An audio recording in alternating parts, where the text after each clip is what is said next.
Okay, we're now live. Hi, Elliot Fisherman here. A couple of minutes late. Not that I wasn't here, but I was reading some cases and I forgot what time it was, which is now 12:08. So sorry if I made anybody wait. Hope everybody's doing well. It's June 5th, and as predicted, now everyone's complaining it's too hot because on the East Coast, like today, it's going to be in the low to mid 90s. So the summer is here. Say hello to the summer.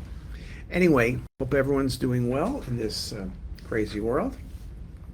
The last time I spoke about the adrenal and I spoke about benign lesions, which is typically what we see, right? Incidental adenomas, cysts, some of them were less common lesions, lymphangioma, ganglioneuroma, things like that. But let's talk about other lesions, which are often very challenging.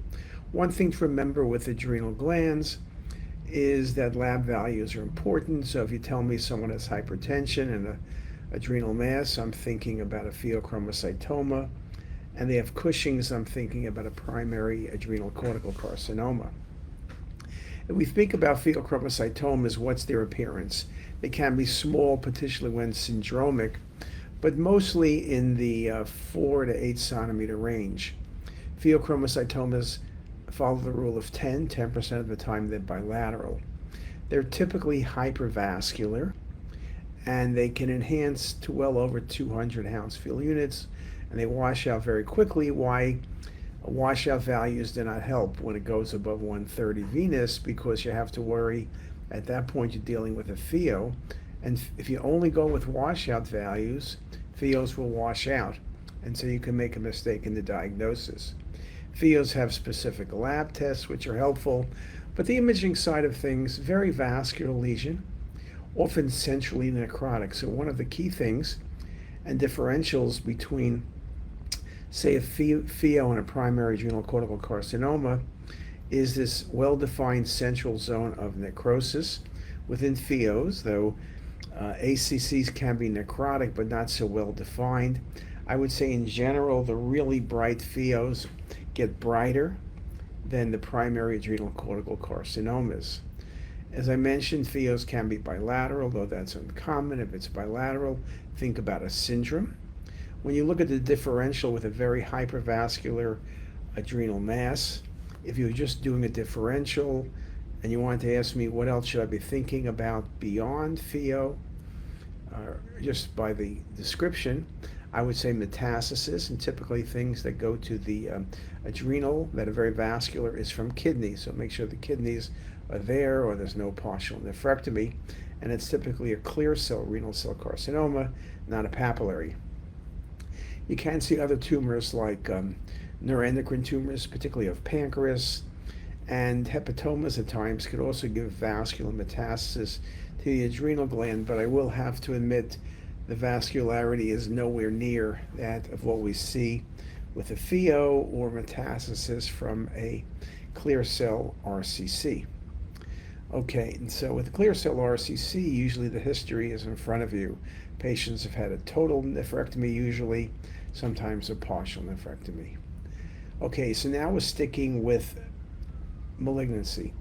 Primary adrenal cortical carcinoma. The lesions typically are not small unless the patient is very much Cushing's, which is a classic thing, right? Then I've seen patients with lesions well under 2 centimeters. If you don't have a hormone excess, then you'll be presenting in the 10 centimeter range. Adrenal cortical carcinoma, surgery is the cure, but you need to make sure there's no spread of disease to nodes. It's one of the things you do with an open procedure, not laparoscopic surgery. You don't want to biopsy a suspected ACC because you could then see the tumor. The only real cure is to be able to get that tumor out without seeding anything nearby. The appearance of adrenal cortical carcinoma, they can have fat occasionally. They can have dystrophic calcification. They're large, they can be irregular. They can grow downward and invade the adrenal vein and then invade the renal vein. They can occasionally, but under 3%, be bilateral. So large mass, often necrotic, not as vascular as your typical pheo. And again, you got to think about the diagnosis. particularly patients who have syndromes like Cushing's. They present earlier, so the masses are smaller. They're not invasive usually. They're kind of oval in appearance, and it's very difficult to distinguish an early ACC from a adenoma.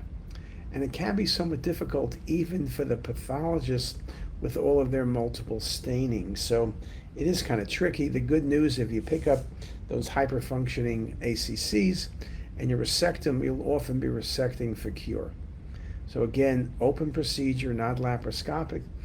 Even though it looks like you could do it laparoscopically, you want to get out all the nodes and you really want to get the tumor out in one piece. So do not do it laparoscopically. It's typically what people recommend. Now, malignancies also in the adrenal, you got to think about metastasis. Everything goes to the adrenal, from lung to liver to kidney, melanoma, you name it. The largest lesions I find are going to be in hepatoma and melanoma. They're also the ones that are most commonly bilateral. That can be somewhat helpful. Vascularity will vary. Again, very vascular metastasis. You got to think of renal cell carcinoma, specifically clear cell, but it's not the only thing you need to think about.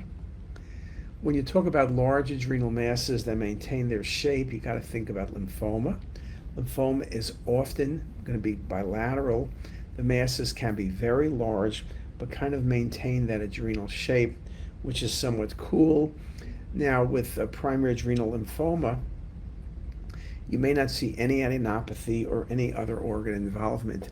You obviously can get lymphomatous involvement of the adrenal gland as part of multi-organ pathology, but when I typically describe primary adrenal lymphoma, I'm thinking about it's the only site of disease. So large bilateral lesions, almost always bilateral, and that makes it very helpful. So that can surely make things work really nicely. So I really think that's a really good way of doing things. Now, what else can I think about? I do want to mention, and I gave a conference yesterday and showed adrenal cases, you do get a couple extremely rare adrenal tumors. Maybe we get one a year at Hopkins, so you can imagine how rare they are. Angiosarcoma, a teratoma, very, very aggressive tumors. And interestingly, they're large, make you think about a primary ACC perhaps, but sometimes they just don't look very aggressive. At times I've seen them look almost identical to what you would say, boy, if this was a bit smaller, I would think about a adrenal adenoma. So it can be tricky, and there's nothing good I could tell you about in terms of imaging, CT, MR, and the like. It's just something that's discovered when the tumor is removed and the pathologist makes the diagnosis. So again, I mentioned about lymphoma, triangular shaped, large, bilateral. Yes, Mets can be bilateral, very commonly from many things. But when they're very large and you don't see anything else, there's no known primary, think of lymphoma. I mentioned about Mets. The largest Mets are from hepatoma and melanoma. The most vascular are from renal cell and melanoma. And I mentioned about the sarcomas. So that kind of puts you in the ballpark, right?